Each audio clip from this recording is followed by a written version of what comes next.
แล้วบัดนี้สุดแต่ลำทางสันหันทางยาวเจ้าทางลองฟังเอาเด้อพี่น้องสมัย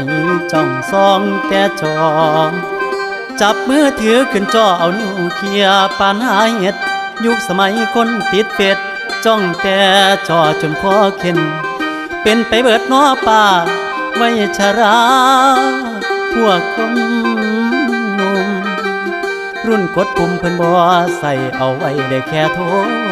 หาซื้อรุ่นโกโก้ออกใหม่คือไอโฟนพอทันโดนเด้อครับรุ่นใหม่มาก็หาซื้อเปลี่ยนมือถือปั่นของเล่นนอนเว้นเอานิ้วเคียผัวกับเมียกอดปอเว้าหันหลังเขาผู้ละแจ